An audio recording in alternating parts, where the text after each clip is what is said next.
तेबे आज आम गणतंत्र लक्षण बा वैशिष्ट्य आ उपरे डिस्कसन करबा। फास्ट रही मौलिक समानता। गणतंत्र राष्ट्र में मुख्यतः जाति धर्म वर्ण लिंग निर्विशेष समस्ते समान समस्त समान दृष्टि भी देखा जाए राष्ट्र में भेदभाव ठारू दूर रही है। राष्ट्र देख बही सेमती दे नहीं कि गणतंत्र जाति धर्म वर्ण लिंग भाषा अंचल संपत्ति शिक्षा सामाजिक प्रतिष्ठान पदे मर्यादा निर्विशेष सबू मनीष को मौलिक भाव सामान बोली विवेचना कराए। समस्त सामान भाव विवेचना कराए समस्त सामान आईन। देख गोटे उदाहरण देख जदि जड़े से कौन धर्मर हो कि कौन वर्णर हो कौन लिंगर भी जहाँ होता गोटे आईन सरकार आणुचंती से कौन गोटाए जाति आणुचंती गोटाए धर्म आणुचंती से आईन सारा देश में जी अच्छे समस्ते मानुच। सेमती शिक्षा हो शिक्षार समस्ते पढ़ुंट ना कौन कहते ना तुम्हें यही कास्ट तुम्हें पढ़ आउ सब पढ़े मूर्ख हे गाई जगिवे। से गणतंत्र राष्ट्र में समस्त मौलिक समानता दि जाए बुझी। तापर ए राष्ट्र में जनसाधारण सार्वभौमता रही है। गणतंत्र हूँ जनगण शासन बा लोक मानकर शासन। ए जनसाधारण हाथ में सर्वोच्च क्षमता रही है। सबू क्षमता क्या हाथ रही है लोक मान हाथ रही है। प्रत्यक्ष गणतंत्र में क्षमता जनसाधारण सीधा सड़क व्यवहार करते। जो प्रत्यक्ष गणतंत्र आगुरी आम बुझेचे केमती सीधा सड़क निजर क्षमता व्यवहार करते। ये जो जनसाधारण सार्वभौमता बेसी मात्रा को माने व्यवहार करते। प्रत्यक्ष राष्ट्र गणतंत्र राष्ट्र में ये क्षमता को सीधा सड़क भाव व्यवहार करते किंतु परोक्ष गणतंत्र में जनसाधारण प्रतिनिधिगण ये क्षमता व्यवहार करते। जमी जनसाधारण प्रतिनिधिगण क्या कह कहले पिला माने एमएलए माने एमपी माने ये हूँ कौन आम मान प्रतिनिधि ना आम से बाछीचे जाओ आमर समस्यार समाधान कर आम समस्यार प्रश्न उठेब संसद एमपी मान कौन कहे आमर समस्या जहाँ रही तुम संसद भवन में उठेब। एमएलए मानू सेमती विधानसभा जहाँ सब आमर समस्या रही तुमको तो आम एमएलए भाव निर्वाचित करुचु तुम आमर जहाँ सब असुविधा रही तुम सब विधानसभा उठेब सरकार जाने आम समस्या को समाधान करेंगे। यहाँ कौन जनसाधारण सार्वभौमता क्षमता द्वारा होची किंतु एमएलए माने कौन कर कौन ना सेटा तो तुम मैंने भलसे जानिछ। हाँ तापर आम जा डिस्कसन करवा जनमतर गुरुत्व।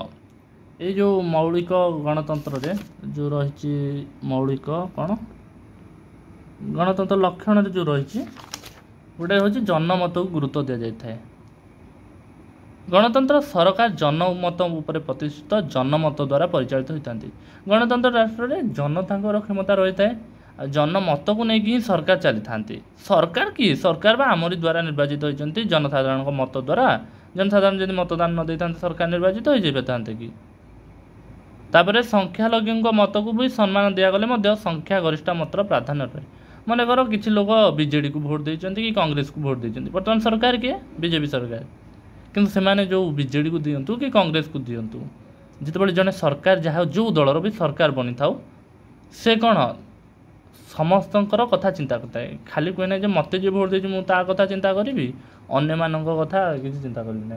जेहेतु राजा थरे बनी जाए कि मुख्यमंत्री बनी जाती से सारा राज्यर कथा चिंता करते। आईन शासन गणतंत्र आईन शासन चले अर्थात आईन समस्त ऊर्धे से जिते बड़ बड़ लोक हूँ समस्त ऊर्धे किए कही आईन। साधारण जनता शासक वर्ग समस्ते आईन आगे सामान। साधारण जनता हूँ कि शासक वर्ग कहले कि मुख्यमंत्री हूँ कि मंत्री मंडल जेकोसी वर्ग हूँ समस्ते आईन आगे सामान जहाँ कहुई। आईन समस्त प्रति निरपेक्ष सामान उचित व्यवहार प्रदर्शन करे केवल बही रही वास्तव में देखा गले बहुत भिन्न रही। गणतंत्र कौन व्यक्ति गोष्ठी एपरिक शासक मान व्यक्तिगत इच्छा अनिच्छा किंबा खियालिया मनोभाव शासन न चली आईन अनुसार सबकि चली था। कौन व्यक्ति हो कि गोष्ठी हो से धर कह ना रोड उपर समस्ते कौन जाऊँ मु रोड उपर गोटे घर बनईकि रही जदि कौन गोष्ठी कहला मोर तो संगठन अधिक अच्छी ये जो रोड जाऊँगी रास्ता मुझे गोटे घर बनईकि रही लोक जाऊँगे जातु यहाँ कौन खियाला मनोभाव गला किंतु याकू ये जो गणतंत्र राष्ट्र में सरकार आपको विरोध करें से जिते बड़ गोष्ठी होता कि ଯେତେ ବଡ଼ ବ୍ୟକ୍ତିବିଶେଷ ହୋଇଥାଏ। ସମ୍ବିଧାନ ଦ୍ୱାରା ରାଷ୍ଟ୍ରଟି ଚାଲିଥାଏ ଆଉ ଏହି ସମ୍ବିଧାନ ରାଷ୍ଟ୍ରର ମୌଳିକ ଆଇନ ରୂପେ ମଧ୍ୟ କାର୍ଯ୍ୟ କରେ।